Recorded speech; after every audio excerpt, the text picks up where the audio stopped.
Crime scene होता है और फिंगरप्रिंट ले लो। पकड़े कहाँ जाते हैं? फिंगर टिप से। इसको खोलूंगा तो फिर काम गड़बड़ हो जाएगा। और इससे क्या क्या बता देते हैं आप? हम सिर्फ इन टिप्स को पढ़ते हैं जो जिंदगी में कभी चेंज नहीं होता। काश मैं कर लेता। हजारों मौतें देख ली इस बेड पर और हर व्यक्ति के मुंह से मैंने एक शब्द सुना, काश, कि जब ब्रेन बनता है तो सेम टाइम पे आपके फिंगर टिप भी बनते हैं। अच्छा, इस पे गोल गोल बना हुआ है, कमल बना, बहुत पैसा आपके हाथ में है, आप पैसा कमाएंगे। हाथ के लकीरों के अंदर भी जो लकीरें हैं उसको आप लोग पढ़ते हैं। हाँ। और विदेशी क्लाइंट भी आपके हैं, वो क्या जानना चाहते हैं और क्या चीजें अपने अंदर चेंज करते हैं? या तो वो उन रिश्तेदारों से पूछ ले जिनको खुद को नहीं पता। जैसे फिजिक्स मेरे लेफ्ट ब्रेन से आती है, केमिस्ट्री मेरे राइट ब्रेन से आती है। ये एक्चुअल है सर? एक्चुअल है। मैं आपको बताता हूँ, बहुत इंटरेस्टिंग। आर्ट्स आसान है कि मुश्किल है सर? सर मेरे लिए तो मुश्किल है। आपके लिए मुश्किल है? हाँ। ऐसी गलती मुझे थी और मैं फर्स्ट ईयर फेल हूँ। पापा ने जूते मारे कि साले आर्ट्स में कौन फेल होता है। मैंने कहा हो जाते हैं हम जैसे। आर्ट्स में फेल हो गया? अरे नहीं आता था भाई। 50,000 की शर्ट ला के दे दो, मुझे पूरी नहीं आ रही तो क्या करूँ? कई बार आदमी ना गलत धंधे को चूज कर लेता है जिसके लिए वो बना नहीं होता है। अगर आप काम देते रहोगे तो ब्रेन की ताकत बढ़ती रहेगी। तो इस ब्रेन को ट्रेन करने की कोई एक्सरसाइज भी होती है क्या, जो एक कॉमन आदमी कर सकता है? बहुत सारी हैं। मतलब हर राजा के पास एक राजगुरु होता था। हाँ।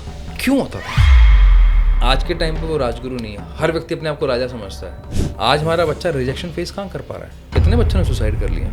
क्यों कर लिया? एक 10th के रिजल्ट से। जब लोग बोलते हैं कि उस रिक्शे वाले का बच्चा IAS ऑफिसर बन गया, करोड़ों रिक्शे वाले हैं, वो दारू पी के नहीं पड़ा हुआ उसका बाप। जो हमारी वो युवा पीढ़ी सोशल मीडिया पे दिन रात लगी हुई है, अलग अलग तरीके के कंटेंट ले रही है। आज तक आपने किसी रील का एंड देखा है? नहीं। आपके साथ एक बहुत बढ़िया गेम खेला गया तो हमारी सोचने समझने की ताकत छीन ली। इसकी सफाई कौन करेगा? 300 मीटर की मेमोरी ना आज भी ब्लैंक में दिमाग है। इंटरेस्टिंग है। ये बहुत बढ़िया आपने पॉइंट बोला। अल्टीमेटली आपने साबित कर दिया दिमाग एक बार में एक काम करने के लिए बना है। आज के डेट में कितने दिमाग ऐसे हैं जो फोकस्ड होते हैं या एकाग्र होते हैं? क्योंकि हमारे पास अब विजन ही नहीं रहा। दाल रोटी चल रही है। गाड़ी आप सर्विस करवाते हो? हाँ।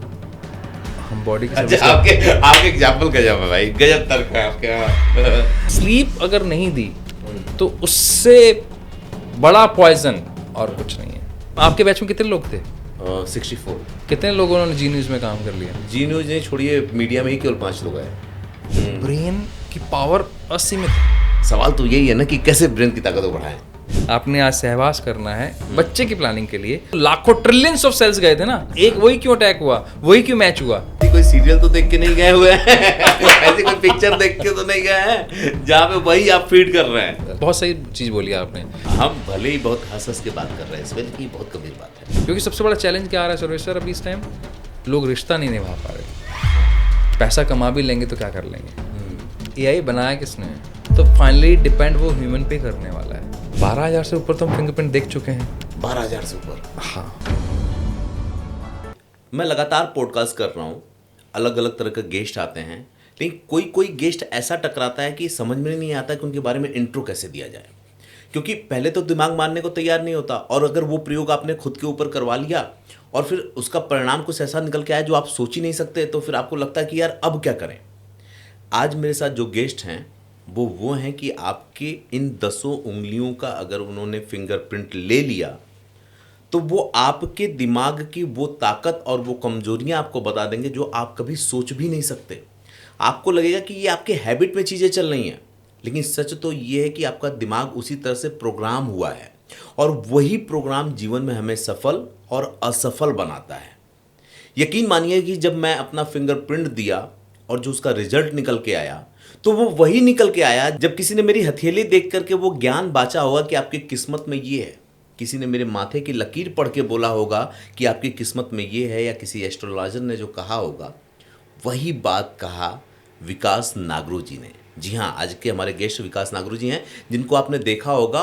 और मैं सिर्फ देश की बात नहीं करता, दुनिया में इनके क्लाइंट हैं। अभी अभी हमारे पॉडकास्ट पे बैठने से पहले ये दुबई में कनेक्ट थे। मज़ेदार बात क्या है, अगर सीधे सीधे कहूँ तो आपकी फिंगरप्रिंट ये बताएंगे कि आप अमीर बनेंगे या गरीब बनेंगे। आपका ब्रेन अमीरों वाला है या गरीबों वाला है, या वो कौन सी आदतें हैं जिसको बदल करके आप अमीर बन सकते हैं।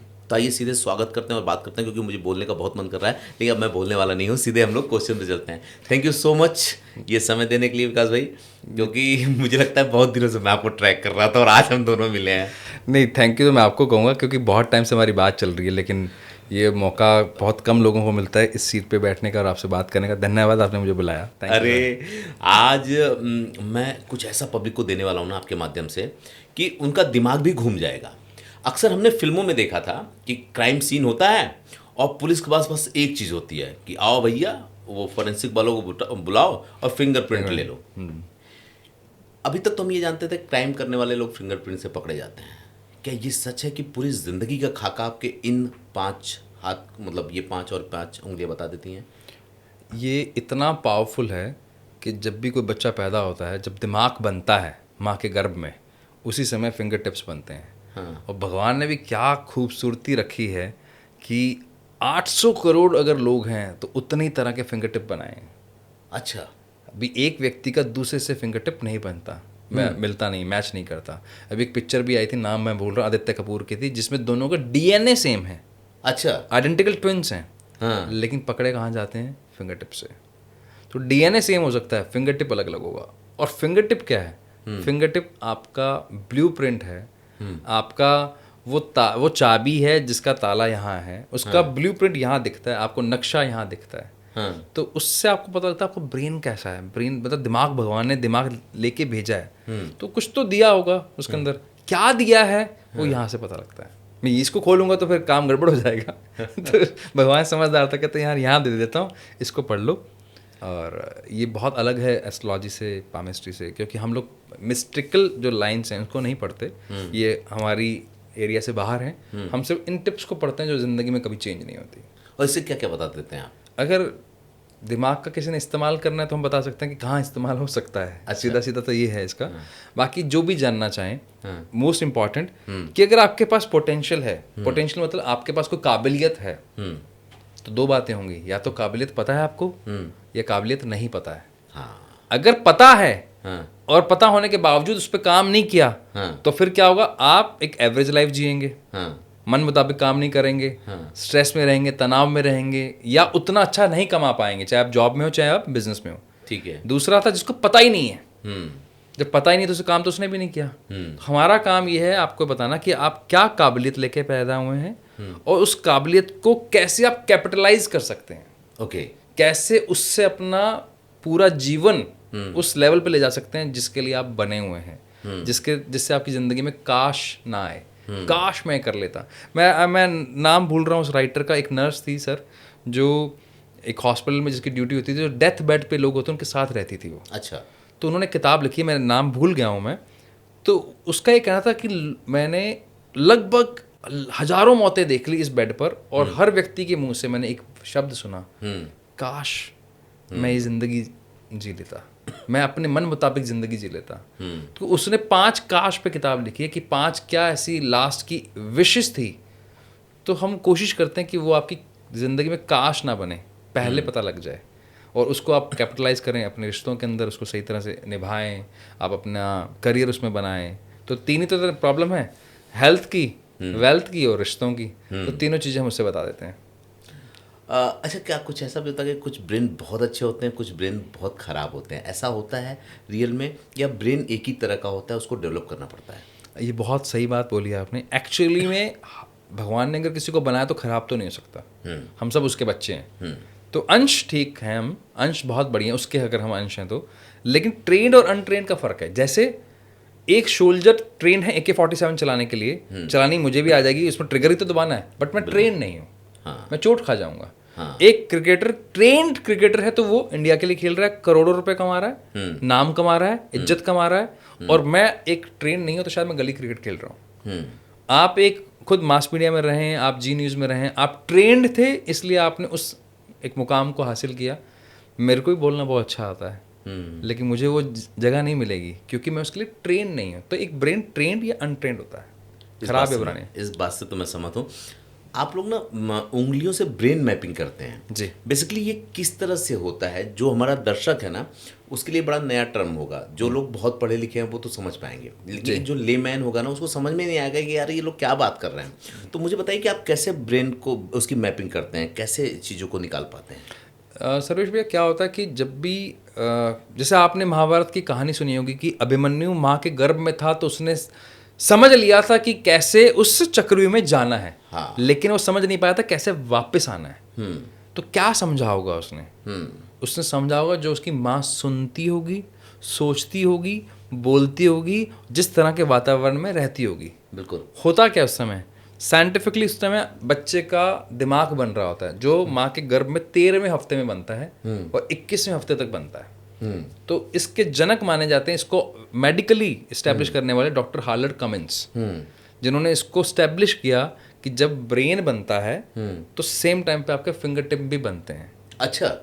जब आप माँ के गर्भ में हो, जब ये बन रहा है तो आपके फिंगर टिप भी बन रहे हैं। ठीक है। तो भगवान ने जब दिमाग दिया तो वो एकदम खाली है, खाली कैनवस जैसा है, एकदम बिल्कुल दीवार, एकदम प्लेन दीवार है। अब आप उस पर क्या रंग करना चाहते हो, क्या रंग भरना चाहते हो, तो वो आपको फिर इस ब्रेन से पता लगता है। ब्रेन में आप कैसे, जैसे किसी के घर जाओगे तो आपको, जैसे इस स्टूडियो में पाए तो आपने सुंदर पेंटिंग्स लगा रखी हैं, बहुत सुंदर आपने इंटीरियर करवा रखा है। किसी और के स्टूडियो में जाओगे तो अलग तरह से होगा, है तो वो भी स्टूडियो ही। तो दिमाग के अंदर भी अलग अलग कमरे होते हैं। ओके। 5 कमरे हमारे लेफ्ट ब्रेन में है। अच्छा। 5 कमरे हमारे राइट ब्रेन में। ब्रेन एक्चुअली वर्ड गलत है, हेमिस्फीयर बोलते हैं हम इसे। आसान भाषा में मैं ऑडियंस को बताने के लिए इसको दिमाग बोल रहा हूँ मैं। हेमिस्फीयर होता है पार्ट। जैसे इस स्टूडियो का एड्रेस G69 है। हाँ। इस G69 में और भी तो फ्लोर हैं। हाँ बिल्कुल है। लेकिन जो स्टूडियो का काम है वो इस कमरे में हो रहा है, एडिटिंग का काम दूसरे कमरे में हो रहा है। ऐसे दिमाग है। तो इसका एड्रेस विकास नागरू है, लेकिन जो बोलने का काम है वो दिमाग के टेम्पोरल लोब यहाँ से होता है, कान के ऊपर। क्या बात है। मेरे को क्या बोलना है, अच्छा, वो काम मेरे फ्रंटल कॉर्टेक्स से होता है। अच्छा। मुझे कॉन्फिडेंस से बोलना है तो मेरे प्री फ्रंटल कॉर्टेक्स से होता है। मुझे आपसे दोस्ती करनी है, मेरा ये वाला प्री फ्रंटल कॉर्टेक्स चाहिए। मुझे आपकी आवाज़ बहुत अच्छी लग रही है, जो ऑडियंस को भी लगती है, वो आपको आवाज़ पहचानने की ताकत मेरा इधर वाला कान का जो हिस्सा है, राइट ब्रेन का, इस टेम्पोरल लोब से आता है। मैं आपके कपड़े देख पा रहा हूँ, आपके इसको महसूस कर पा रहा हूँ, तो मेरा ऑसिपिटल लोब है। तो हर दिमाग के हिस्से का अपना अपना एक रेस्पॉन्सिबिलिटी है। ओके। जैसे आपके परिवार में भी तो होता है ना, कि पिता का काम ही है, माता का काम ही है, भाई का काम ही है, वाइफ का काम ही है तो एक परिवार ही। तो हर व्यक्ति की जिम्मेदारी, तो ब्रेन भी ऐसा ही है। वो व्यक्ति है, अलग अलग व्यक्ति बैठे हैं, वो अपना अपना काम करते हैं। अगर आपने काम नहीं लिया तो फिर वहाँ से आता है तनाव, एंजाइटी, बीमारियाँ, समस्याएं, स्ट्रगल। तो जो लोग आपके पास आते हैं ना इसको दिखाने के लिए, एक तो मैं ये समझ पा रहा हूँ कि हमारे इस ब्रेन का जो है ना उसका नक्शा हमारी उंगलियों में बना है, जिससे आप लोग यहाँ तक पहुँचते हैं। बिल्कुल। उसके हर खाने को आप इन पे बने हुए, जैसे पंडित जी लोग कहते हैं ना, कई बार होता है, मैं आपको बताऊँ, थोड़ी हंसने वाली बात भी है कि कई लोग देखते हैं तो लैया पे उंगली देखें, अच्छा इस पर गोल गोल बना हुआ है, कमल बना, बहुत पैसा आपके हाथ में है, आप पैसा कमाएंगे। अब मैं ये समझ पा रहा हूँ कि ये जो इस मतलब हाथ के लकीरों के अंदर भी जो लकीरें हैं उसको आप लोग पढ़ते हैं। हाँ। अब मुझे ये बताएं कि जो लोग आपसे संपर्क करते हैं, देश और विदेशी क्लाइंट भी आपके हैं, मुझे लगता है वो लोग ज़्यादा इस पे ध्यान देते हैं, वो क्या जानना चाहते हैं और क्या चीज़ें अपने अंदर चेंज करते हैं? देखिए, अलग अलग एज ग्रुप वाले आते हैं। मान लीजिए कोई बच्चा है जिसको अभी 10th के बाद अपना डिसीजन लेना है कि मुझे सब्जेक्ट क्या लेना है। अच्छा। तो 2 ही तरीके हैं। अच्छा। या तो वो उन रिश्तेदारों से पूछ ले जिनको खुद को नहीं पता। ठीक है। दूसरा है एक सवाल जवाब होते हैं जिसको साइकोमेट्रिक टेस्ट होता है। अच्छा। उससे पूछते हैं। अच्छा। इन दोनों की अपनी अपनी एक लिमिटेशन है। ठीक है। रिश्तेदार को जितना पता उतना बता देगा। हाँ। जिस तरह का आपसे रिश्ता उस तरह का बताएगा वो। हाँ। और या फिर आपके सवाल जवाब में जो एक्यूरेसी आती है वो एक लिमिटेड आती है। ठीक है। एक तीसरी टेक्नोलॉजी ये है जिसको बोलते हैं scientific technology, brain mapping test. तो आपको करियर अगर जानना है, अगर मुझे ब्रेन पता लग जाए, जैसे फिजिक्स मेरे लेफ्ट ब्रेन से आती है, केमिस्ट्री मेरे राइट ब्रेन से आती है, ये एक्चुअल है। एक्चुअल है। ओके। जियोग्राफी मेरा ये वाला ब्रेन समझता है, ऑसिपिटल लोब, राइट ब्रेन का। मेरी हिस्ट्री पढ़ने के लिए मेरे को राइट ब्रेन का ये वाला हिस्सा चाहिए। तो अगर मान लो मेरा मिला ही नहीं है हिस्सा और मैं जियोग्राफी ले लूँ, मैं ऑडियंस को बहुत जल्दी कनेक्ट करवा देता हूँ। आप लोग कितने ऐसे लोग हो, जब आप सफ़र में जाते हो, कोई ना कोई आपके व्यक्ति ऐसे होगा, शायद आप भी ऐसे हो सकते हैं, जिसको गूगल मैप पढ़ना नहीं आता, पता नहीं, हाँ है ना? वो डायरेक्शन किधर जा रही है, वो कई बार तो लगता है कि सीधे जा रहे हैं, रास्ता कटा होता है, वो भूल जाते हैं और हम सीधे निकल जाते सीधे हैं। निकल जाते हैं। हाँ। इनफैक्ट ऐसे भी बहुत सारे लोग हैं जिनको रास्ता याद नहीं होता। हाँ भाई आपको घर से ऑफिस जाना है या कोई, और ऐसे भी बहुत सारे लोग होंगे जिनको एक बार में रास्ता याद हो जाता है, हाँ जैसे आप हैं। हम, मुझे तो रास्ता कभी मैं भूलता नहीं हूँ, कभी कहीं का भी मैं रास्ता। रास्ता बहुत भूलता हूँ, मतलब मैं अगर उसी रास्ते 3 बार जा चुका हूँ तो मैं तो भी भूल सकता हूँ। मैं ये मेरी मतलब ब्रेन की वजह से होता ये है। ब्रेन, भाई ताकत तो ब्रेन में ही है ना। हाँ भाई ब्रेन, अब ब्रेन आपका वैसा बना हुआ है, अब उस फील्ड में अगर आप हैं हाँ तो आपके लिए अच्छा। हाँ और मान लो जो मुझे उस फील्ड में जाना है हाँ तो मेरे लिए तो स्ट्रगल हो गया। हाँ। तो कई बार लोग बोलते हैं ना मैं स्ट्रगल कर रहा हूँ, तुम स्ट्रगल नहीं कर रहे हो, तुम गलत रास्ते पे हो। ओके। भाई मान लो इंजन को सही चलना है तो इंजन ऑयल का सही होना जरूरी है। ऑयल अगर सही नहीं है तो फ्रिक्शन होगा, घर्षण होगा, आवाज आएगी, शोर मचेगा और वो इंजन गर्म होकर रुक जाएगा। ऐसे ही मैं जब अपने खिलाफ कोई काम कर रहा हूँ, अपने दिमाग के खिलाफ, जैसे मान लीजिए आपके पास भी एक गाड़ी है, मेरे पास, दोनों के पास टाटा की गाड़ी है, क्या आपकी गाड़ी की चाबी मेरी गाड़ी में लग सकती है? नहीं या आप ये कहना चाह रहे हो कि चाबी खराब है?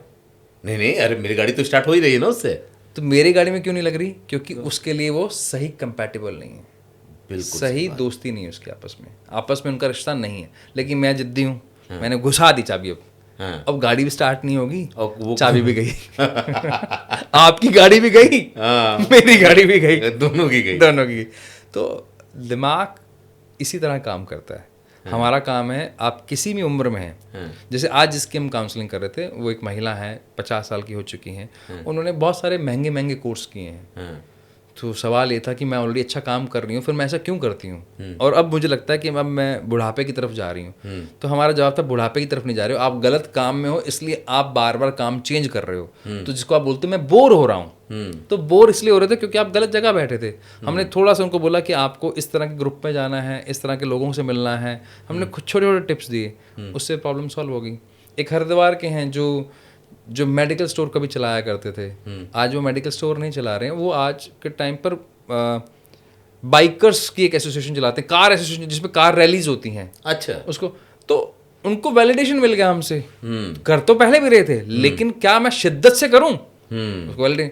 ऐसे एक मुंबई के एक डॉक्टर थे जिन्होंने डॉक्टर 41 की एज में उनको अपना प्रोफेशन छोड़ना था, जिसको 9 साल उन्होंने पढ़ाई करी है, लेकिन किससे पूछें। जब हमने बोला आपका ब्रेन इसके लिए, इस चीज़ के लिए बना है, और ये जो आपको जो मन में सवाल आ रहा है कि मुझे छोड़ना है, वो क्यों आ रहा है, तो जैसे इनको क्यों का जवाब मिला तब उनको पता लगा हमको छोड़ने की जरूरत नहीं है, मैं साथ में कर सकता हूँ। तो अब साथ में मॉडलिंग कर रहे हैं। अच्छा। तो आपके करियर से संबंधित सवाल हो, आपके रिश्तों से संबंधित सवाल हो, तो हमारे पास अलग अलग तरह के सवाल, फाउंडर्स आते हैं हमारे पास स्टार्टअप के। अच्छा। मुझे अगर बिजनेस शुरू करना है तो बिजनेस माइंडसेट होना चाहिए, हाँ। मुझे विजन मेरे पास होना चाहिए। तो ऐसा कोई फाउंडर जिसका विजन नहीं है, तो फिर वो कंपनी को कहाँ लेके जाएगा? वो तो घूमती रहेगी वैसे ही। तो हम बोलते हैं आप एक विजनरी, विजन वाला व्यक्ति को हायर कर लो, या फिर को फाउंडर ले आओ। कोई एक व्यक्ति जिसको पैसा संभालना नहीं आता, वो बिजनेस कर रहा है, हम ये तो ना बोलेंगे बिजनेस बंद कर दे। हम दिमाग पढ़ते हैं, ये बताते हैं भैया एक काम कर, किसी को हायर कर ले, CFO हायर कर ले, नहीं तो एक को फाउंडर ले, एज ए CFO ले आ। बहुत आसान है। लेकिन आप स्ट्रगल करके पैसा जला कर मानोगे तो फिर नुकसान है, इसलिए स्टार्टअप बंद हो जाते हैं। अब मुझे समझ में आ रहा है कि जब हम लोग पढ़ते थे तो गणित समझ में नहीं आती थी, अंग्रेजी समझ में नहीं आती थी, मान लीजिए, मतलब कुछ भी ऐसा विषय नहीं समझ में आता था, हिस्ट्री याद नहीं होती थी। अब जब आपने पढ़ा, मुझे मेरे ब्रेन को पढ़ाना, और आप जब आपने बताया तो मुझे लगा कि मैं लाइफ में इन जगहों पे चैलेंज वाकई फेस करता हूँ जहाँ आप मुझे बता रहे हो। हाँ, तो हम ये मान लें कि जब हमारा बच्चा छोटा है और अगर हम अपने बच्चे के करियर को सही दिशा देना चाहते हैं तो एक बार उसकी मैपिंग करवा लेनी चाहिए। भाई अगर आप कोई पौधा लगा रहे हो, कोई मकान बना रहे हो, तो नींव तो पहले डालोगे। नींव अगर स्ट्रांग नहीं डली तो फिर उसके बाद बिल्डिंग बड़े माले की तो नहीं बनेगी ना। नहीं। तो अगर आप बच्चे को पहले से गाइड सही कर देते हो, क्या इस बच्चे में ये चैलेंज आएगा, व्यवहारिक रूप से क्या चैलेंज आ सकता है, इसको किस दिशा में लेके जाएं, तो पहले चेक कर लो, तो बहुत मदद मिलती है इससे। मैं आपको बताता हूँ, बहुत इंटरेस्टिंग। आर्ट्स आसान है कि मुश्किल है सर? आर्ट, ये BA जो होती है, बैचलर इन आर्ट्स, सर मेरे लिए तो मुश्किल है। आपके लिए मुश्किल है? हाँ। ऐसी गलतफहमी मुझे थी, मुझे लगा सबने कहा आर्ट्स तो बहुत आसान है क्योंकि कम मार्क्स वालों को आर्ट्स ले लेनी चाहिए, और मैं फर्स्ट ईयर फेल हूँ उसमें। और मेरे लिए IT बहुत आसान थी, मैंने IT में ग्रेजुएशन किया, टॉप किया मैंने। अच्छा सर, मैं बताता हूँ क्यों वो मुश्किल है। उसमें बड़ा पढ़ना पड़ता है, रट्टा मारना पड़ता है, याद करना पड़ता और है, ये टेक्निकल चीजों में मन लगता है, प्रयोग होते हैं उसमें। पापा ने जूते मारे कि साले आर्ट्स में कौन फेल होता है। मैंने कहा हो जाते हैं हम जैसे, हम क्या करें। तो हमारे लिए मुश्किल क्यों था, मेरा आज मुझे पता लगता है कि मेरा ब्रेन उसके लिए, तब थोड़ा ना पता था, लेकिन सच में शर्मिंदगी थी, आर्ट्स में फेल हो गया। अरे नहीं आता था भाई, नहीं पढ़ा जाता था, तो वो मुश्किल लगता था। तो मैं लापरवाह नहीं था, मुझसे हो नहीं रहा था, दोनों चीजों में फर्क है। क्योंकि ब्रेन हमारा उसके लिए नहीं, किसी और चीज के लिए बना था। बिल्कुल सही है। मान लीजिए आज मैं आपकी शर्ट पहनना चाहूँ, आपका मेरा साइज अलग अलग है, अब आप मुझे कोई नहीं विकास तो पहन के दिखा, अरे तो मुझे घुटन होगी ना, मान लो मुझे एक्सेल आता है, पहन ही नहीं पाओगे, घुटन होगी मुझे, तो चिड़ मचेगी मुझे। कपड़ा अच्छा हो जितना मर्जी, क्या कर लूँ उस कपड़े अच्छे का, महंगे से महंगा, अपन 50,000 की शर्ट ला के दे दो, मुझे पूरी नहीं आ रही तो क्या करूँ। बात तो सही है। आपके पास अभी, आपको अभी भाभी जी ने एक गिफ्ट किया है, अब वो फोन के अंदर का सिम ना हो तो बेकार है, तो क्या करोगे। भले 2 लाख का फोन हो, कोई मतलब नहीं। अच्छा, कई बार अब मुझको समझ में आ रहा है कि लोग कहते हैं ना कि मेरे बगल में 4 दुकानें मेरी जैसी है, उनकी तो चल रही है, मेरी नहीं चल रही है। तो मुझे ये लग रहा है कि कई बार आदमी ना गलत धंधे को चूज कर लेता है जिसके लिए वो बना नहीं होता है, और इसलिए वो उसमें परफॉर्म नहीं कर पाता, उसको ये लगता है कि हमारी किस्मत खराब है। आप मतलब क्या, मैं तो मेरा पुराना पढ़ के आए हैं आप, मतलब क्योंकि नहीं, अभी जो आप बात कर रहे हैं ना, क्योंकि मेरे भी धंधे 2-3 फेल हुए थे। ये तो मैं इसको तो 2017 में मैं आया हूँ, 8 साल से ये काम कर रहा हूँ। हमारा राखी मैन्युफैक्चरिंग का काम है, हाँ, और इमिटेशन ज्वेलरीज का काम था, और एक हमारा शोरूम है। उस बिजनेस में मैं फेल हो गया, बिजनेस चल रहे हैं आज भी। हाँ, तो मतलब कई बार ताज्जुब होता है, यार इतना भी नहीं आता, हाँ, बना बनाया बिजनेस है, उसमें भी मेरा मन, जिसको हम बाद में बोल देते मन नहीं लग रहा।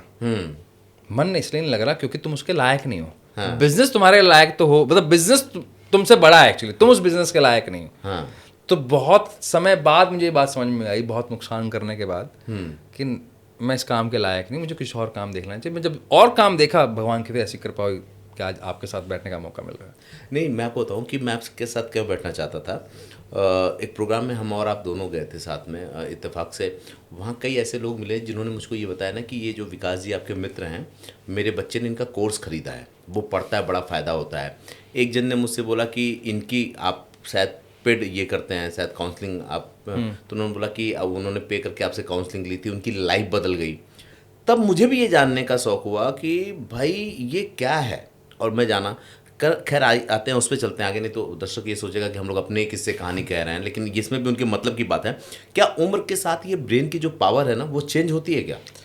ब्रेन का एक ही नियम है। हाँ। ब्रेन ना बहुत सुंदर तरीके से प्लास्टिक की तरह है, जो आप चोटी पर रबड़ लगाते हैं ना सब, वैसा ही है। अच्छा। उसको रोज आप काम में लोगे तो उसकी ताकत बनी रहेगी, अगर आपने छोड़ दिया तो गल के खत्म हो जाएगा।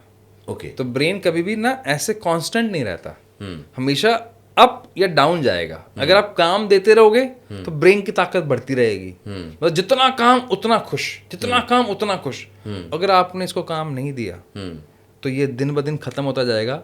जैसे आपने देखा होगा महिलाएं चोटी में एक रबड़ लगाती हैं, उस रबड़ की खूबसूरती है, इसको आप रोज काम में लेते रहो तो काम आता है, और छोड़ दो तो वही सेम रबड़ गल के खत्म हो जाएगा। ब्रेन बिल्कुल वैसा ही है।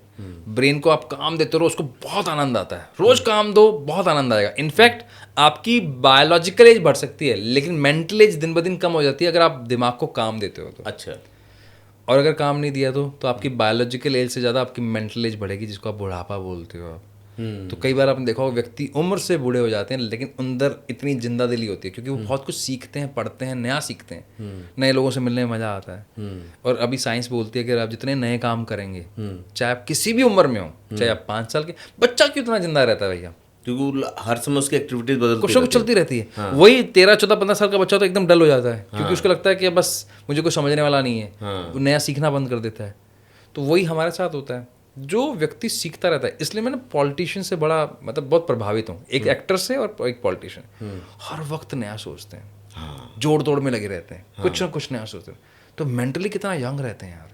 वो दिमाग भी कई लोगों का लेते हैं ना, कई ब्यूरोक्रेट्स का होता है, व्यवसायी का होता है, अपराधी का होता है, गरीबों का होता है, अमीरों का होता है, तमाम तरह के लोगों से वो सीखते रहते हैं। तो हर समय उनको ब्रेन लगातार चेंज हो रहा है, आप जितना इसको काम दोगे उतना पावरफुल है। तो ब्रेन कभी रुकता नहीं है, फिंगर टिप सेम रहते हैं। ब्रेन की पावर, ब्रेन अनलिमिटेड है, इन्फिनाइट पावर लेके पैदा, अनंत पावर है, जो चाहो करवा लो।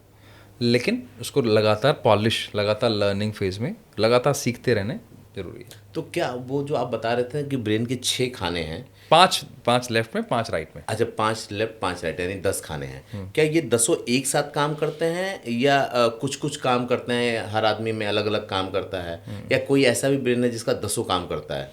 जब आप किसी भी दफ्तर में जाते हैं अपना कोई फाइल पास करवाने के लिए, तो पूरे दफ्तर को काम करना पड़ता है, लेकिन रिस्पॉन्सिबिलिटी किसी एक या 2-4 व्यक्तियों की होती है। तो एक सिस्टम होता है, पहला ये, दूसरा ये थे, तो ब्रेन एग्जैक्टली वैसा काम करता है।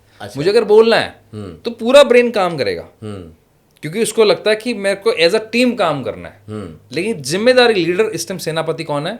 बोलने वाला, जिसको हम टेम्पोरल लोब बोलते हैं। अब मुझे मान लो बोलना नहीं है, फोकस करने वाला है कि मुझे क्या जवाब देना है, या आपको सवाल जो आप जो सोच रहे हो, तो अब आपका जब आप चुप हो तो आपका फोकस वाला ब्रेन, फ्रंटल कॉर्टेक्स एक्टिवेट हो जाता है, पूरा ब्रेन इसके साथ खड़ा हो जाता है। हम तेरे साथ खड़े हैं, बता क्या करना है, हम तेरे साथ हैं। फिर आपको चलना है, आपको क्रिकेट खेलना है, आपको फुटबॉल को किक मारनी है, तो सारी पावर किसके पास आ जाती है? पैराइटल लोब के पास आ जाती है। ओके।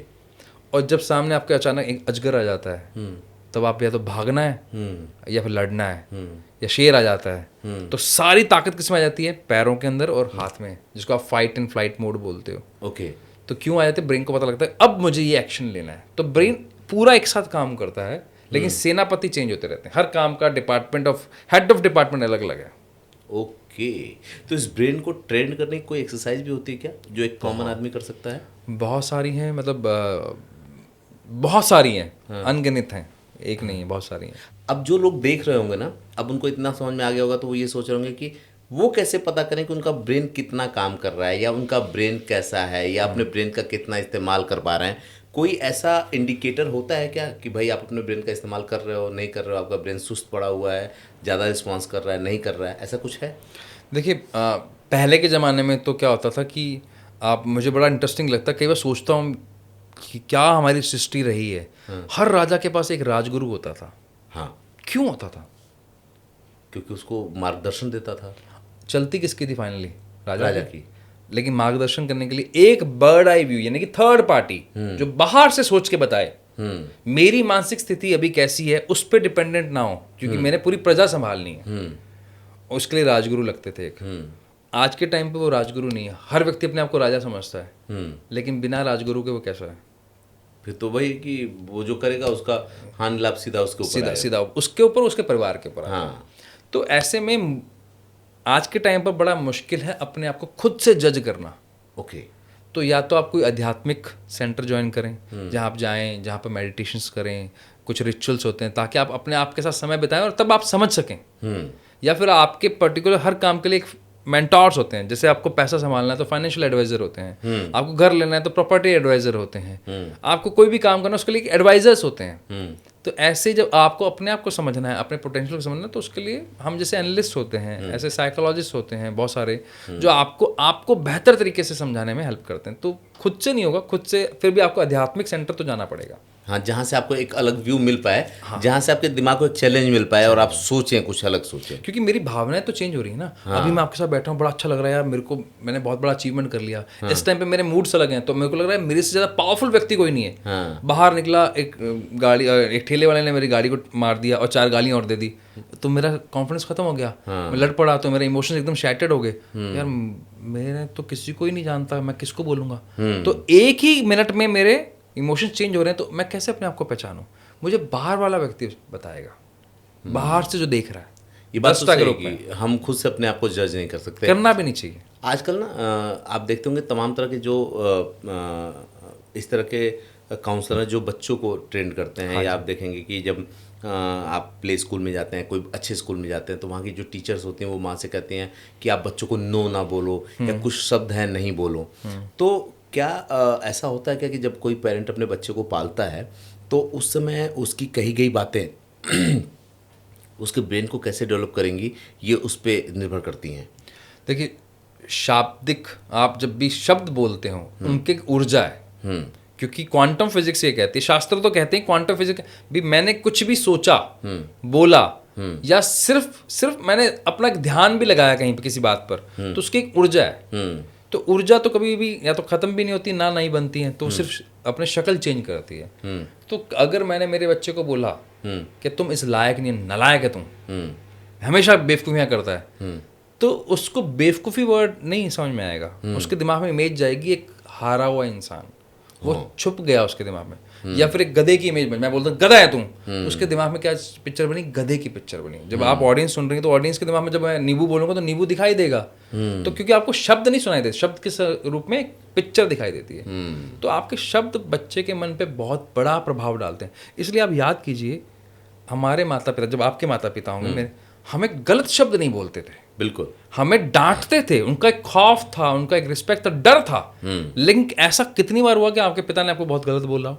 बोला नहीं, पीठ भले दिया हो लेकिन बोला नहीं। तो शब्द बहुत काम करते थे। अच्छा, पीटने का भी पीछे बहुत सारे कारण होते थे। हमारा रिस्पेक्ट का एंगल वो होता था, और फिर साथ में उतना ही हमारा रिजेक्शन फेस करने का ताकत भी थी वो। आज हमारा बच्चा रिजेक्शन फेस कहाँ कर पा रहा है? वो तो टूट जाता है, उसमें गलत स्टेप लेता है। वो एक अभी 10वीं की जब रिजल्ट आया है, कितने बच्चों ने सुसाइड कर लिया? क्यों कर लिया? एक 10th के रिजल्ट से। माँ बाप ने तो नहीं सिखाएगा, लोग माँ बाप को गाली देते हैं, दोनों की कमियां हैं। लेकिन पॉइंट समझना कि हमने रिजेक्शन को उनके स्कूल से, उनके घर से निकाल दिया। एक बड़ी ज़बरदस्त बात मुझे याद आई, आप इसको शायद बेहतर बता पाएंगे। मैं गांव से आता हूं। जब मैं बहुत छोटा था तो मेरे गांव में बहुत से घर थे और अलग अलग तरह के लोग थे। कुछ छोटे लोग थे, कुछ बड़े लोग थे, कुछ हमसे भी मतलब बहुत धनाढ़ लोग थे।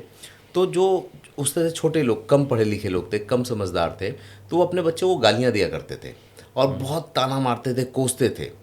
उनके बच्चों की जो डेवलपमेंट हुई ना, वो बहुत ज़्यादा नहीं हो पाई। सही कह रहे हो आप। और जो बड़े लोग थे ना, जो बेटा ऐसे करते हैं, ऐसे करते हैं, ऐसे नहीं करते हैं, तो लोग ये कहते हैं कि अरे बड़े घर वाले तो बड़ी किस्मत लेके पैदा होते हैं, छोटे वाले छोटी किस्मत लेके बैठा होते हैं। तो क्या वहाँ ब्रेन का काम होता है क्या, कि जो हम दे रहे होते हैं अपने बच्चों को, वहीं से ब्रेन डेवलप होता है, वही बड़ा छोटा बनाता है, या सच में ऐसी कोई बात होती है किस्मत जैसी? आप कभी जब, जैसे आप जिस एरिया से आते हैं खेती बहुत होती है, हाँ, मैं भी जहाँ से आता हूँ वहाँ पे खेती बहुत होती है। वहीं हमारे यहाँ पर सेम एकड़ में, मान लो किसी को 10 एकड़ की ज़मीन है, एक गेहूं लगा रहा है और एक आम का बाग लगा रहा है, एक कीनू, हमारे यहाँ कीनू बहुत होता है। हाँ। अब कीनू से जो उसको पैदावार मिलती है, जो पैसा मिलता है सेम एकड़ से, अब उसको पता है कि इसका मेरे को ध्यान रखना है, क्या फर्टिलाइजर डालना है, कैसी खाद डालनी है, कैसा पानी देना है, उतना ध्यान रखता है, क्योंकि मुझे इससे 10 लाख रुपए कमाना है। हाँ। अरे एक मुझे कहता है मुझे 50,000 रुपये आ जाए। हाँ। तो आपके पास विजन नहीं, तो आपने उस बच्चे को वैसे ही पाला, और एक के पास विजन है, उसने उस बच्चे को वैसे पाला, तो वो ज़मीन ही तो है। बच्चा आपके पास आया, और आप ये देखो ना, जब लोग बोलते हैं कि उस रिक्शे वाले का बच्चा IAS ऑफिसर बन गया, करोड़ों रिक्शे वाले हैं, एक का बना है। और उसको भी जाके पूछोगे तो उसके माँ बाप के सपने थे, उन्होंने अपनी भाषा का, अपने शब्दों का बहुत ध्यान रखा है, इसलिए वो बन पाया। वो दारू पी के नहीं पड़ा हुआ उसका बाप। बात तो सही है। आपके एग्जाम्पल बड़े ज़बरदस्त हैं। आपके पॉडकास्ट सुनते रहते हैं, नहीं, मतलब सच में अभी आपने कहा ना, तो मैंने एक पिछली बार मतलब 4-5 साल पहले एक व्यक्ति का इंटरव्यू लिया था, तो वो दिखाया था कि वो लोग कम कमाते थे। रिक्शा वाला था जिसके बेटे ने UPSC क्लियर किया था, लेकिन अपने पेट को काट करके उसको वो करना, मतलब सारी चीज़ें पूरा करना। और वो बताते थे कि वो उन्होंने शुरू से मान लिया था कि बेटा DM बन गया है। वो जब छोटा था ना, तब भी उसको DM की तरह ट्रीट करते थे लोग। ये भैया, मुझे ध्यान है, हमारी एक बिल्डिंग बन रही थी, वहाँ पे एक कपल मजदूरी करने आता था, सबसे ज़्यादा साफ सुथरा, डेली नहा के आते थे। वो अपनी वाइफ के साथ आते थे, और मतलब जो भी उनको मजदूरी मिलती थी, वो सारा पैसा उनका सेव होता था। मतलब ऐसा नहीं कि बहुत बेकार खाना, बहुत अच्छा खाते थे वो। मतलब खाने में कोई कंजूसी नहीं, बर्तन में कोई कंजूसी नहीं, टिफिन उनका बढ़िया। मतलब लोग कहते हैं ना टिफिन ऐसा, उनका टिफिन भी बहुत बढ़िया। मैंने कहा कैसे करते हो? क्या भैया मेरे पास कोई गलत शौक नहीं है, मेरे पास कोई ऐब नहीं है, मेरी धर्मपत्नी मेरा पूरा सहयोग करती है, हमारा एक ही है, हमारे पास एक बच्चा है, अच्छा खाएंगे, अच्छा खिलाएंगे और अच्छा पढ़ाएंगे। और मैं देखता तो मैं अच्छा, इतनी शांति थी उनके चेहरे पे, कोई हड़बड़ाहट नहीं, कोई ऐसी मतलब चिल्लम नहीं, चिल्लाहट नहीं, कुछ भी नहीं। मैंने कहा यार क्या गजब है। मतलब मैं बड़ा इंस्पायर होता था उनसे। मैंने कहा मुझे बहुत अच्छे लगते थे, पर्सनली बहुत अच्छे लगते थे। कपड़े साफ सुथरे, एक एक चीज़ वैसे बच्चे को रखते थे। और आप ये देखो, जो कहना नहीं चाहिए, जब आपके पास रहने को घर नहीं है और आपके पास व्यवस्था नहीं है, आप बच्चा पैदा कर रहे हो, वो नहाया नहीं हुआ, उसकी नाक बह रही है, कपड़े नहीं पहने हुए, फिर आपको भी तो जिम्मेदार होना चाहिए ना यार। तो फिर उस बेचारे बच्चे की गलती कहाँ है? मतलब एक एक एक्टिविटीज़ जो हम अपनी ज़िंदगी में करते हैं ना, जैसे अभी हम लोग बात कर रहे हैं तो बहुत हाई मोटिवेशन के लेवल पे हैं। मेरी खुद की भी सोच कह रही है कि मैं बहुत कुछ कर सकता हूँ, बना सकता हूँ।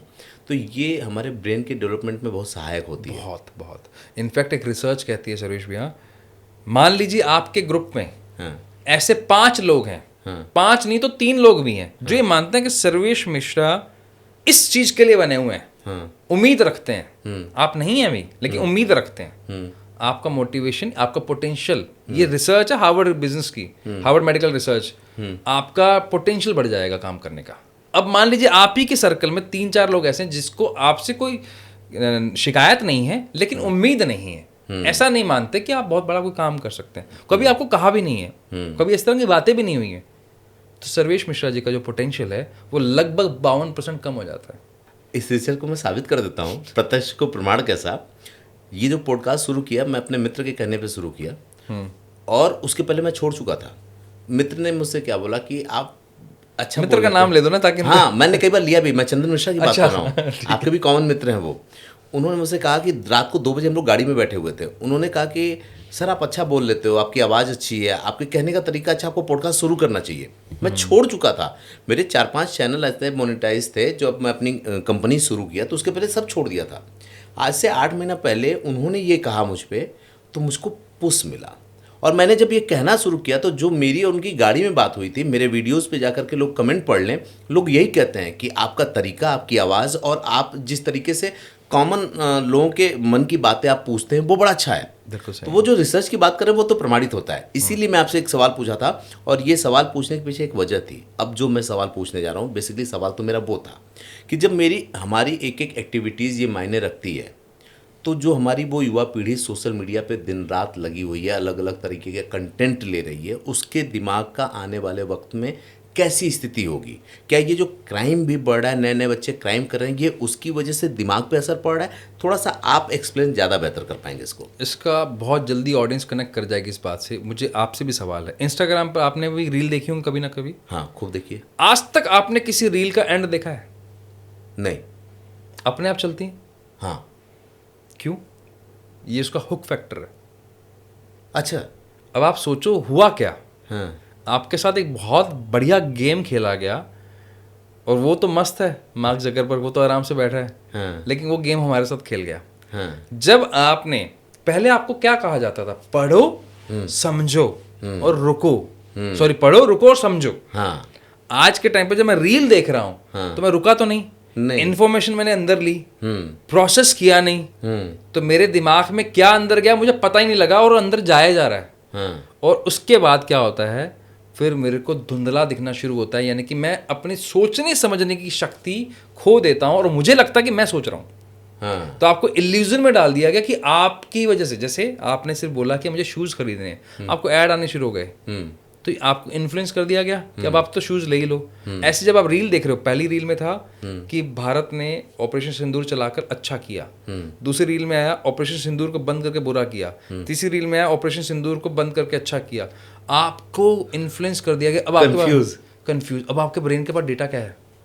अच्छा है बुरा है, अच्छा है बुरा, वो उसमें ही उलझा रहूंगा मैं। आपने कंप्यूटर में डेटा भर दिया और पूरी हार्ड डिस्क भर दी। मान लो आपकी 256 GB की हार्ड डिस्क है मोबाइल के अंदर या आपके उसमें, अब आपने पूरा डेटा भर दिया उसको। डेटा भरने के बाद आप प्रोसेसर दबा रहे हो, जगह ही नहीं है, प्रोसेस कहाँ से करे?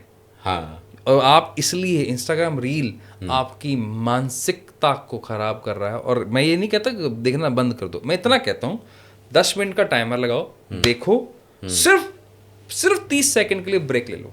अच्छा, बस इतना ब्रेक ले लो ताकि आपका दिमाग उस इंफॉर्मेशन को प्रोसेस कर सके।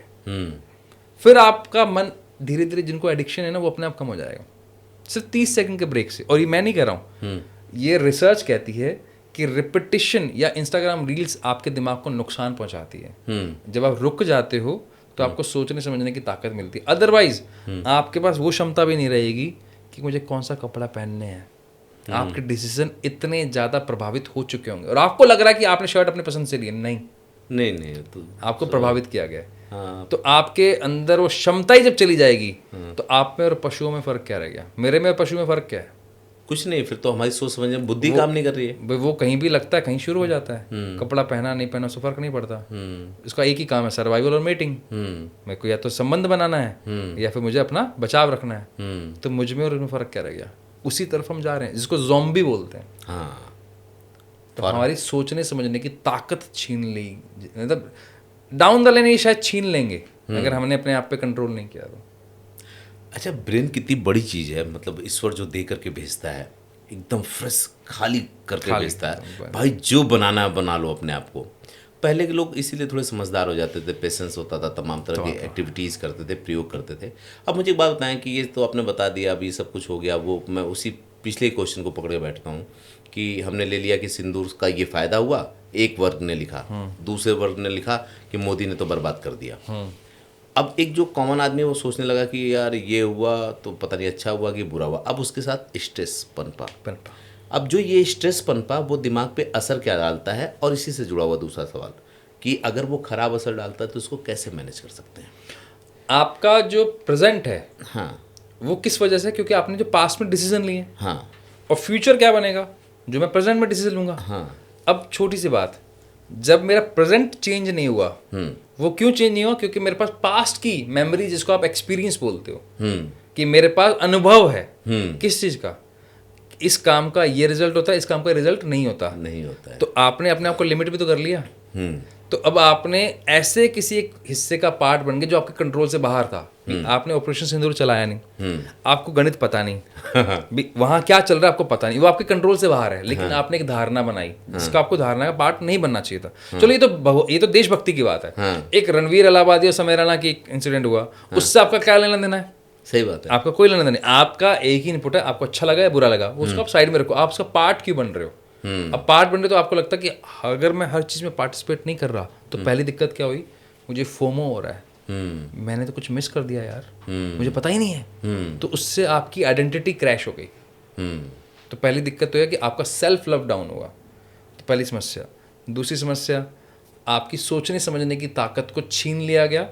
आपको एक बायस्ड इंफॉर्मेशन दी जाती है थ्रू मीडिया, थ्रू चैनल्स, और आप उसके एक प्रभाव में आ जाते हो। उसकी वजह से आप वही प्रभाव अपने घर में लेके जाते हो, फिर आप उसको बोलते हो मेरे पास अनुभव है।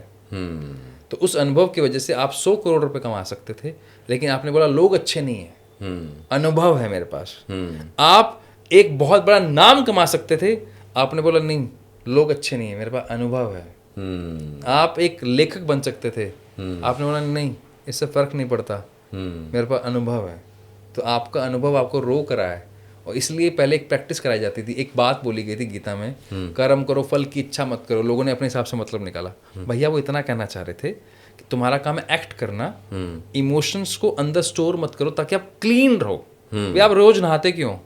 ताकि बॉडी के अंदर गंदगी ना जमी हो। इसकी सफाई कौन करेगा? फिर एक रिसर्च आती है, बहुत अच्छी रिसर्च है, वो ये बोलती है आपने अगर कुछ भी किया, कहा, बोला तो 90 सेकंड के बाद उससे संबंधित एक हार्मोन निकलता है ब्रेन में। अच्छा, जिसको बोलते हैं न्यूरोट्रांसमीटर, जिसको भगवत गीता बोलती है कर्म करो फल की इच्छा मत करो। तो वो जब ट्रांसमीटर निकलता है तो वो एक स्टोर हो जाता है कि अगर मैंने गुलाब जामुन खाया तो मुझे अच्छा लगा। कैसे पता लगा?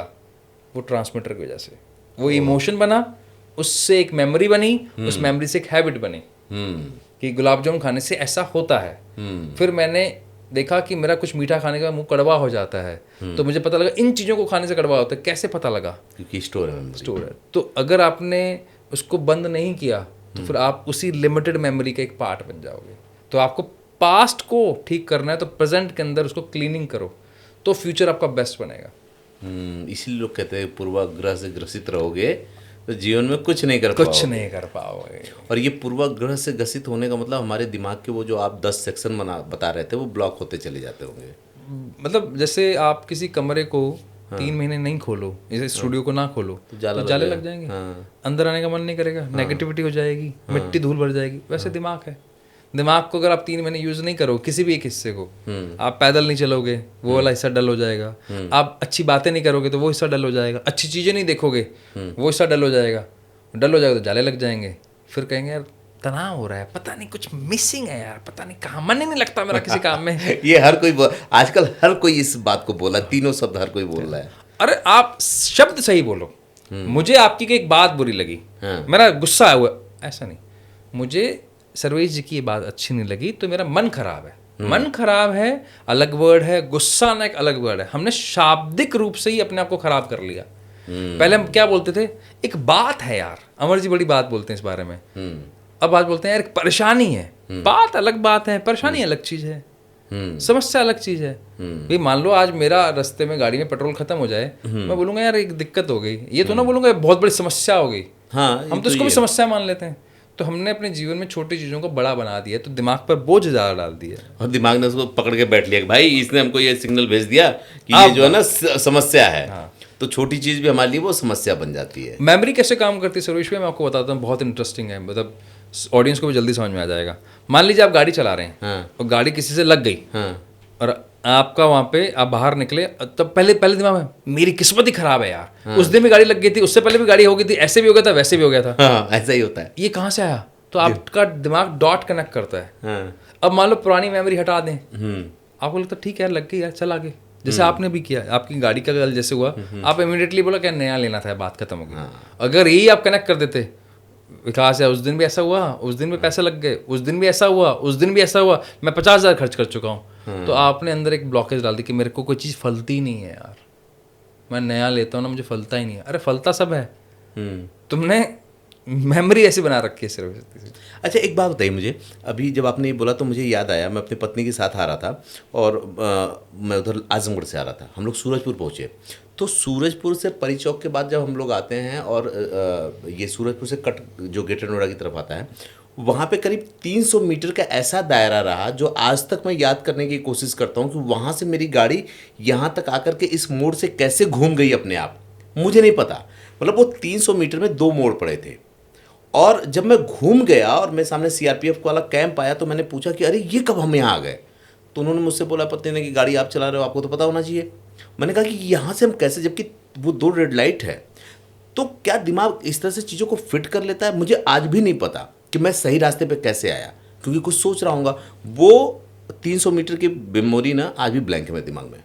मसल्स मेमोरी होती है, हमारा दिमाग इतना स्मार्ट है भैया, इतना। जब भी आप कुछ नया सीखते हो तो पूरे ब्रेन को ताकत लगानी पड़ती है। हाँ। जैसे बच्चे को पॉटी कराना सिखाना पड़ता है, ताकत लगती है। खाना खिलाना सिखाना पड़ता है। हाँ। ऐसे हमने भी जब गाड़ी चलानी सीखी या लिखना सीखा, बोलना सीखा, या कैमरा आज आपको नहीं चलाना आता तो कैमरा मुझे चलाना सीखना पड़े तो ताकत लगेगी। लेकिन एक बार आने के बाद हैबिट हो जाएगी।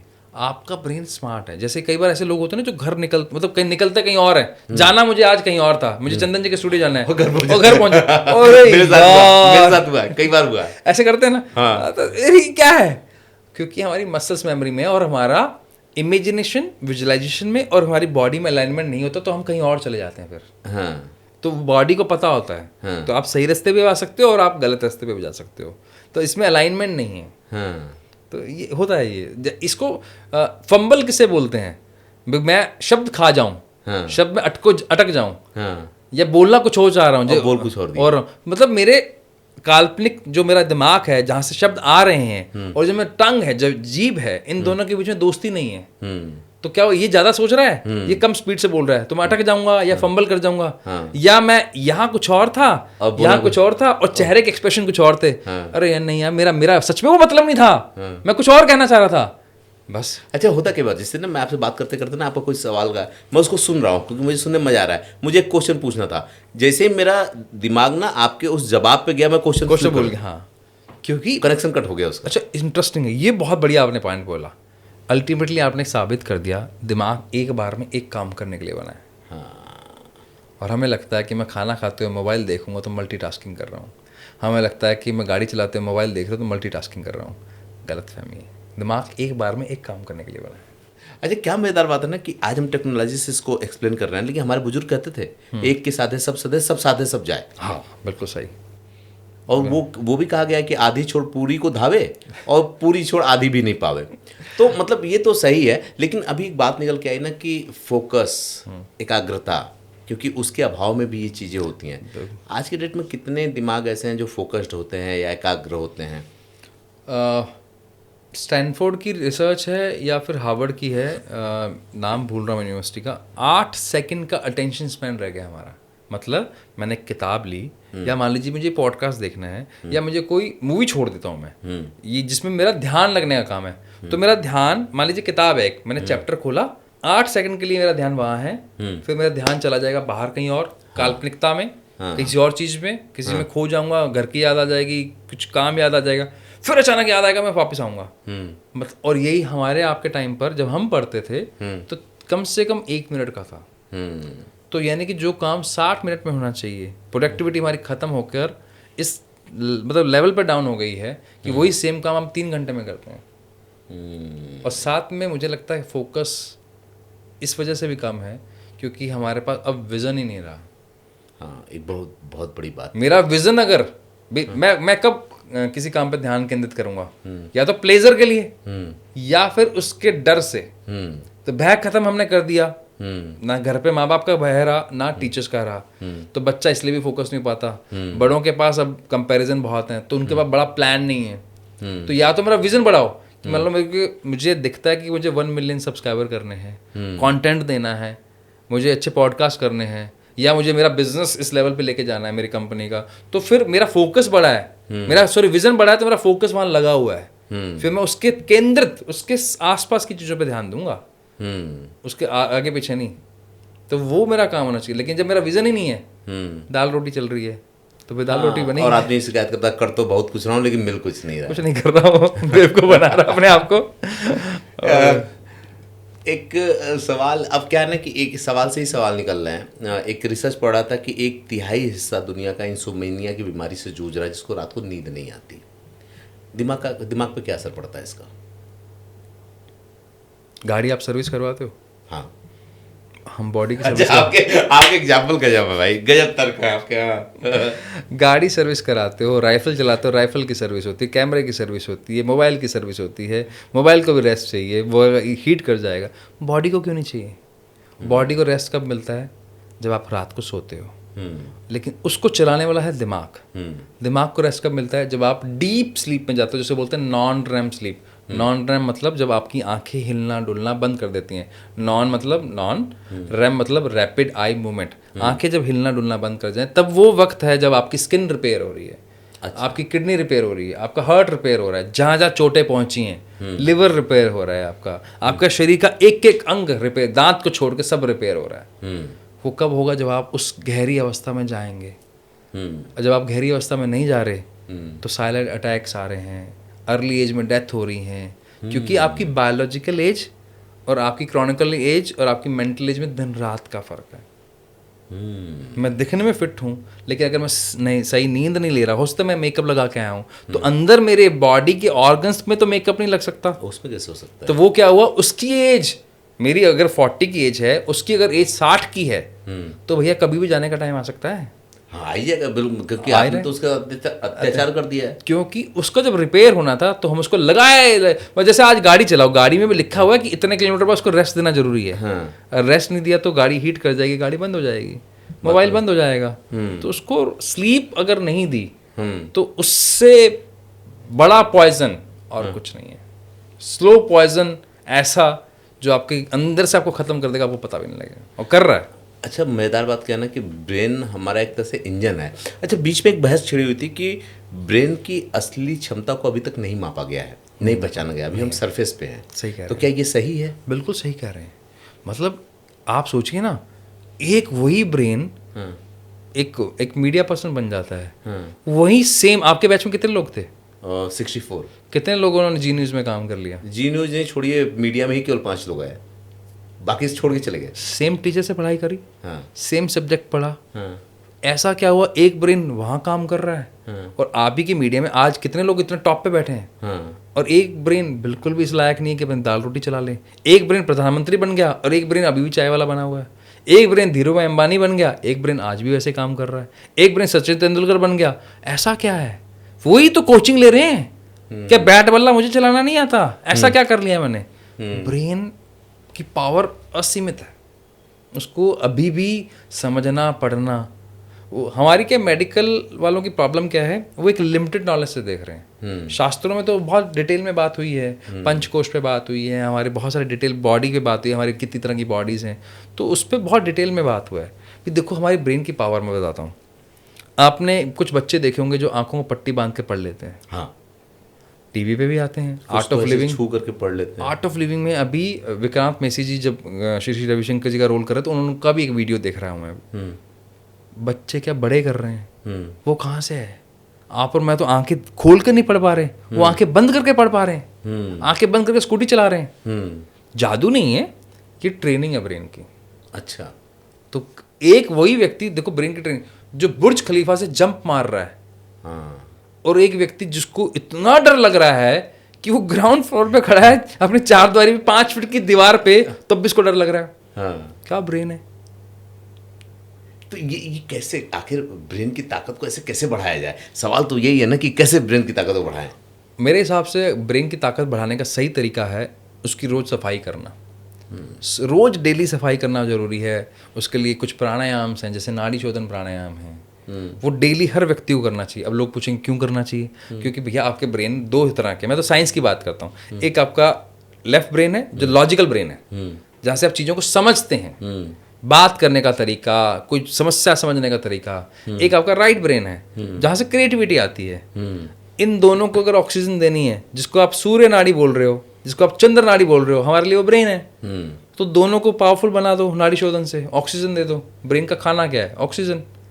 ऑक्सीजन किससे मिलती है? ये तो पानी से या हवा से।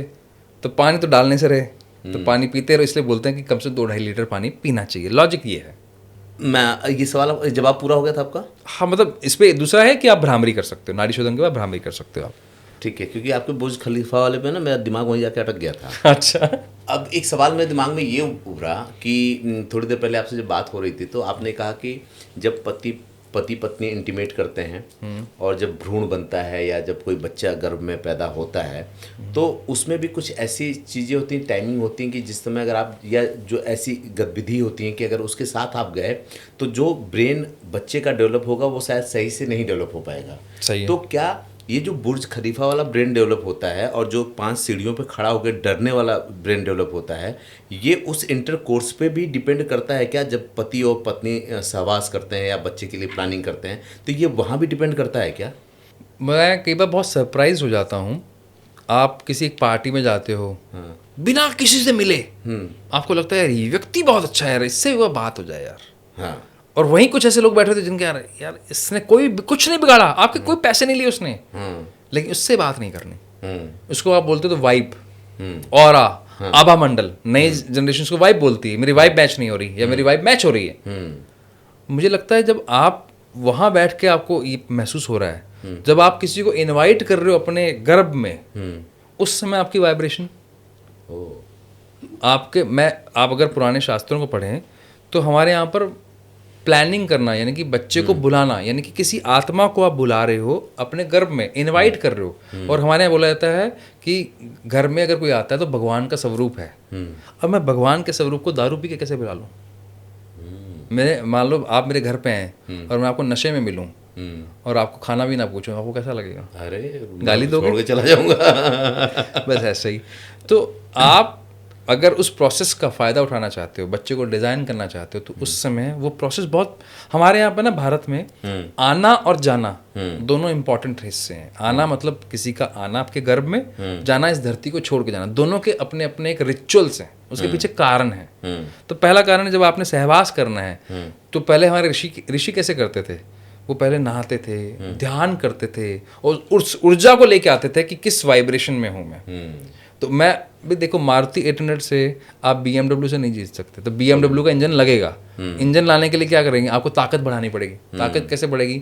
आपने आज सहवास करना है बच्चे की प्लानिंग के लिए, नहाइए, मेडिटेशन कीजिए, कमरे को सुगंधित बनाइए, अच्छा बनाइए, और उस प्रोसेस को एक प्रोसेस मान के चलिए कि हम एक साइंटिफिक प्रोसेस कर रहे हैं। फिर आपकी ऑरा चेंज हो जाएगी, आपका विचार चेंज होंगे, आपके अंदर वो लस्ट की जो एक हवस की जो होती है ना, वो नहीं होगी। आप उस प्रोसेस को बहुत इनविटेशन के रूप में, जैसे आप किसी को न्योता देने जा रहे हैं, वैसा होगा कि आइए प्लीज़ हमारे घर में आइए, हमें अच्छा लगेगा। आप उस वे में करेंगे तो आपके घर में हो सकता है भगवान खुद आ जाए। और वो जो ब्रेन आएगा वो उतना ही ताकतवर होगा, उतना पावरफुल होगा। ये एक बड़ी इंपॉर्टेंट बात हुई हम लोगों की कि कैसे जब हम एक दूसरे के साथ आते हैं और हमारी नई जनरेशन होती है तो वो अच्छा होगी या बुरा होगी वो हमारे हाथ में होता है, जबकि भविष्य में हम उनसे शिकायत करते हैं कि हमारी औलाद ठीक नहीं है, जबकि ये पता ही नहीं है कि जो हमने किया है उसी को वो भुगतने वाले हैं। हमें फिर पहले 12 साल पैदा होने के बाद वो जरूरी है, जब आप उसको पेरेंटिंग बोलते हैं जिसे आप, और उससे पहले जब आपने इसको इनवाइट किया भाई वीर्य के रूप में, स्पर्म के रूप में, तो लाखों ट्रिलियंस ऑफ सेल्स गए थे ना, एक वही क्यों अटैक हुआ, वही क्यों मैच हुआ, जैसे आपकी वाइब्रेशन थी, कोई और भी तो हो सकता था। बात तो सही है। अच्छा, इसीलिए ना वो डॉक्टर, अच्छा यहाँ पे ना मुझे मतलब अब कई चीज़ें ऐसी आ रही हैं जिसको मैं तुरंत बोल नहीं सकता, लेकिन एक चीज़ समझ में आ रही है कि जब हम डॉक्टर के पास जाते हैं तो बोलता है अरे शुगर घर में किसी को है क्या, बीपी घर में किसी को है क्या, ये जेनेटिक है। तो भैया जब आपका लड़का अपराधी बन रहा है या कुछ ऐसी चीज़ें हो रही तो आप जरा सोचिए कि उस समय क्या रहा होगा, क्या टीवी पे कहीं ऐसी कोई सीरियल तो देख के नहीं गए हुए हैं ऐसी कोई पिक्चर देख के तो नहीं गए हैं जहाँ पे वही आप फीड कर रहे हैं। बिल्कुल, बहुत सही टाइम, बहुत सही चीज़ बोली आपने। जैसे खाना खा रहे, जैसे अन्न वैसा मन। हाँ, तो भैया जैसा मन वैसा फिर वैसा तन के बाद वैसे बच्चा आएगा। हम भले ही बहुत हंस हंस के बात कर रहे हैं इस पर, लेकिन ये बहुत गंभीर बात है। अगर डॉक्टर आपके जेनेटिक रोगों की बात करता है तो यकीन मानिए कि इन फ्यूचर में ये शिकायत करने के बजाय कि आपका बच्चा कैसा हो रहा है, आप पहले ही सोच लीजिए कि हमको इस प्लान से इसको करना है। खैर हम आगे मूव करते हैं इस पर। क्या किसी के फिंगरप्रिंट को देख करके उसके बिहेवियर के बारे में और उसका भविष्य कैसा होगा इसके बारे में बताया जा सकता है क्या? देखिए, भविष्य के बारे में तो हम कोई प्रोडिक्शन नहीं देते। हम ये मानते हैं कि ब्रेन को आप ट्रेन कर सकते हैं, तो भविष्य के बारे में बताने वाले हम लोग नहीं। हम ये बता सकते हैं कि अगर आपने ट्रेन किया तो आपका कितना बेहतर भविष्य बन सकता है, और अगर आपने ट्रेन नहीं किया तो आपको क्या क्या चैलेंजेस आएंगे, क्या क्या समस्याएं आएंगी। तो अब बिहेवियर इसलिए ज़रूरी है जानना के लिए, भाई मैं टीम प्लेयर हूँ या सोलो चलने वाला हूँ, ये बहुत ज़रूरी है ना। मैंने अगर कोई बिजनेस शुरू करना है तो मुझे समझना पड़ेगा कि अगर ऐसे बिजनेस में हूँ जहाँ पर लोगों की जरूरत नहीं तो चलेगा, लेकिन जहाँ लोगों की जरूरत है और मैं उस बिजनेस में आ गया तो मैं बिजनेस का नुकसान करूंगा, अपना नुकसान करूंगा, अपने परिवार का नुकसान करूंगा। ऐसे ही आपको बिहेवियर समझना पड़ेगा कि मैं बहुत ज़्यादा लॉजिकल हूँ, हर चीज़ को तर्क वितर्क से देखता हूँ, या कुछ नई चीज़ ट्राई करने की भी ताकत रखता हूँ। तो जो लोग जिसके हम बात करें सरेंडर नहीं हो पाते क्योंकि तर्क वितर्क बहुत है उनके पास, या मैं बहुत क्रिएटिव हूँ, या मैं बहुत ज़्यादा इम्पल्सिव हूँ, तुरंत प्रभाव से मैं मतलब कोई भी डिसीजन ले लेता हूँ, या मैं बहुत ज़्यादा ही गुस्सा जल्दी हो जाता हूँ। तो ये सब चीज़ें आपके बिहेवियर का पार्ट है जो कि आपको पहले दिन से पता लग जाती हैं। इससे आपको ये पता लगता है कि ये मेरा वीक पॉइंट है और कहाँ मुझे काम करना है, और आपको अब कुछ जज नहीं कर रहा, आपके ब्रेन के अकॉर्डिंग आपको बताया जाता है, तो आपको डिटेल में पता लगता है उसमें। एक मज़ेदार चीज़ जो मुझे लगा, मैं आपसे पूछ रहा हूँ, आपको भी जान के हैरानी होगी, जब आप मेरे बारे में बता रहे थे ना उस रिपोर्ट को पढ़ के, 30-35 पन्ने की रिपोर्ट है वो, तो एक बार मुझे लगा कि कहीं ऐसा तो नहीं कि एस्ट्रोलॉजी वगैरह जानते हैं आप, बता दिया कौन ऐसा है भाई जो इस तरह से चीज़ों को बता देगा आपके अंदर घुस करके। तो ये मुझे जो लगा था, क्या आपके और क्लाइंट को भी लगता है कि भाई कुछ जादू कर रहे हैं, ये क्या कर रहे हैं? उसके लिए मैं आपसे एक ही रिक्वेस्ट करूंगा कि गूगल पे जाइए और एक बार विकास नागरू या ब्रेन इन्फिनिटी लिखिए, आपको पता लगेगा कि 93% से ज़्यादा हम एक्यूरेसी लेके बैठे हैं। डॉक्टर्स के हम रिपोर्ट करते हैं, हमें भगवान ने इस लायक समझा कि हमें ब्यूरोक्रेट्स के करने का मौका मिलता है, आर्मी में काम करने का मौका मिलता है, अलग अलग डिपार्टमेंट्स के साथ हमने काम किया जो क्वालिफाइड। मैं डिपार्टमेंट का नाम सिर्फ इसलिए ले रहा हूँ ताकि आपको समझ में आए कि वो ऑलरेडी एक अचीव कर चुके लोग हैं, अपने आप के एक बहुत बड़े क्रेडिबिलिटी रखते हैं, तो उनको अगर इस चीज़ की महत्ता पता है तो कोई ना कोई कारण तो होगा इसका। वही अच्छा मज़ेदार बात कि बड़े बड़े अधिकारी अब अपने बात अपने बच्चों की भी ब्रेन मैपिंग करवा रहे हैं आपसे। जैसा कि मैं देखता हूँ कि लोग उनके आपके पास कौन से वो सवाल होते हैं जो सबसे ज़्यादा पूछे जाते हैं आपसे? हर व्यक्ति ये बोलता है कि मैं जो करता हूँ अपने बच्चों के लिए करता हूँ, और अगर सही में करते हो तो आपका एक ही काम है, उसको इस लायक बना दो कि वो अपने निर्णय खुद ले पाए, उसको अपने बारे में पता हो। तो मोस्टली जो हमारा पेरेंट आता है वो ये जानने आता है कि इसके लिए सही करियर कौन सा है, इसका बिहेवियर कैसा है, इसके लिए और क्या क्या हम कर सकते हैं जिससे वो अपनी लाइफ में और ग्रो करे, प्रोफेशनल लाइफ में, पर्सनल लाइफ में अच्छा पैसा कमाए, अच्छे रिश्ते को अपने अच्छे रिश्ते निभाए वो। क्योंकि सबसे बड़ा चैलेंज क्या आ रहा है सर्वेश सर, अभी इस टाइम लोग रिश्ता नहीं निभा पा रहे। पैसा कमा भी लेंगे तो क्या कर लेंगे, रिश्ता ही नहीं निभा पा रहे, उसकी वजह से डिवोर्स रेट बढ़ रहे हैं। और ये तब नहीं हो सकता कि मैं रिश्ता तोड़ कर खराब करके मान जाऊं, ये पहले चीज़ सीखने वाली होती है। तो आजकल पेरेंट्स हमसे ये भी पूछते हैं कि इसका बिहेवियर कैसा रहने वाला है, क्या हम इसके बिहेवियर को और कैसे सही कर सकते हैं। क्योंकि पहले क्या थे, दादा दादी नाना नानी साथ रहते थे, चाचा चाची होते थे, तो आपको अलग अलग तरह से पेरेंटिंग मिलती थी। तो अब जब वो लोग नहीं हैं तो फिर कोई तो बताएगा। तो उसके लिए भी मेरे पास समय नहीं, मैं ऑफिस चला गया, मेरी धर्मपत्नी ऑफिस चली गई, दादा दादी साथ में रहते नहीं हैं, तो बच्चे को सही तरह से समझाने के लिए, सिखाने के लिए तो मेरे पास कोई टूल तो हो। वो टूल आपके लिए पेरेंटिंग का एक टूल है ये, तो आपको स्टेप बाय स्टेप पता लगे और आपको अपने बारे में पता लगे, ताकि आपको भी तो समझ में आए कि आप क्या कर रहे हो। मैं खाली बच्चे को तो ठीक नहीं कर सकता जब तक अपने आप को ठीक ना करूं। बात तो सही है। तो ये दोनों को हेल्प करता है, बॉन्ड बनाने में, रिश्ता निभाने में, रिश्ते को कैसे संजो के रखना है, उसमें हेल्प करता है। अब ये समझ में आ रहा है ना कि ये कितना ज़रूरी है भविष्य के लिए, और खासकर जो लोग कॉर्पोरेट क्लाइंट हैं या कॉर्पोरेट में काम करते हैं वो क्यों सबसे ज़्यादा आपको ढूंढते हैं। कुछ चलते चलते 2-4 सवाल पूछ लेते हैं ताकि उन लोगों की भी समस्याएं सॉल्व हो जाए, क्योंकि बहुत लोगों को ये समझ में आया होगा तो वो ढूंढेंगे भी आपको कि भाई, और वो शिकायत करते हैं कि आप गेस्ट तो लेके आते हैं लेकिन उनका एड्रेस नहीं डालते, आप उनके बारे में नहीं बताते हैं। तो एक सवाल ले लूँ, उसके बाद मैं फिर इस पर आऊँगा कि आजकल चर्चा हो रही है कि एआई जो है वो ब्रेन को रिप्लेस कर देगा। तो क्या वो सच में ब्रेन को रिप्लेस करेगा या सिर्फ कॉपी करेगा उसको? मैं कई बार सोचता हूँ भी ये कैसे संभव होगा। एआई बनाया किसने है? इंसान ने, ब्रेन ने बनाया है। हाँ। आज चैट जीपीटी पे क्या सवाल पूछना है वो ब्रेन पे डिपेंड करता है। आप सवाल पूछेंगे तो अलग आंसर आएगा, तो सेम सवाल मैं मेरे तरीके से पूछूंगा अलग आंसर आएगा। तो फाइनली डिपेंड वो ह्यूमन पे करने वाला है। और अगर कभी ऐसा हुआ भी जिनको लगता है कि एआई कर लेगा, तब भी तो ब्रेन ही है, उसका और तोड़ निकाल लेगा फिर वो। अच्छा, आजकल एआई करता क्या है? हम जब उससे कोई चीज़ मांगते हैं ना, कुछ भी, तो वही तो देता है जो गूगल में ऑलरेडी पड़ा हुआ है। वो अपना कुछ नहीं देता है। अपना कुछ नहीं देता, वो आपको आपके क्या सवाल हैं उसके बेस पे आपको आंसर देता है। तो आपका सवाल सही कर लो। वो रिसर्च बेस नहीं देता है, रिसर्च बेस्ड नहीं देता। मेरा सवाल है चाय पीनी अच्छी है, क्योंकि मैं चाहता हूँ ये वो आंसर मिले। मैंने पूछा चाय पीनी नहीं अच्छी है, क्योंकि मैं चाहता हूँ कि चाय के खिलाफ आंसर मिले। तो वैसे आंसर आएंगे, उस पर लिख रखा वही उठा के वो हमको दे देगा। तो आपके सवाल सही होने जरूरी हैं। तो एआई कभी भी वो सवाल नहीं बन सकता, वो जवाब बन सकता है, सवाल नहीं बन सकता। लगभग कितना आपने वो किया होगा, फिंगरप्रिंट लिया होगा, कितनी ब्रेन मैपिंग की है? 12,000 से ऊपर तो हम फिंगरप्रिंट देख चुके हैं। 12,000 से ऊपर? हाँ, 12,000 से ऊपर। एक रिपोर्ट बनाने में कितना टाइम लगता है, कितने पेज की रिपोर्ट बनती है? मेरी तो 35 पेज के आसपास की है। नहीं, 26 पन्ने हैं। अच्छा। आपने भी बाई चांस अभी पूरे पढ़ी नहीं ना, क्योंकि अभी हमें आपको मौका नहीं मिला। 26 पन्ने की रिपोर्ट होती है हमारी, और एक रिपोर्ट में हम 3 दिन का समय लेके चलते हैं, क्योंकि ये एआई बेस्ड नहीं है। अच्छा। कंप्यूटराइज नहीं है, ह्यूमन इंटरवेंशन से बनती है। क्वालिफाइड लोग लगते हैं इसके लिए, जो इसको पढ़ते हैं, समझते हैं, और उसके बेस पे फिर ये रिपोर्ट फिर कंप्यूटर पे डलती है, फिर एक रिपोर्ट बन के आती है। तो 3 दिन का हम समय मान के चलते हैं। लेकिन रिपोर्ट से ज़्यादा इंपॉर्टेंट, रिपोर्ट इंपॉर्टेंट है, लेकिन उससे ज़्यादा इंपॉर्टेंट है आपका साथ बैठना, काउंसलिंग करना, आपको इसको समझाना आप कौन है। क्योंकि 800 करोड़ तरह की रिपोर्ट नहीं बन सकती। रिपोर्ट सबकी अलग अलग बनेगी, लेकिन इसको समझाने के लिए एक व्यक्ति विशेष की जरूरत है। क्योंकि हम ना ह्यूमन हैं, हमें व्यक्ति चाहिए।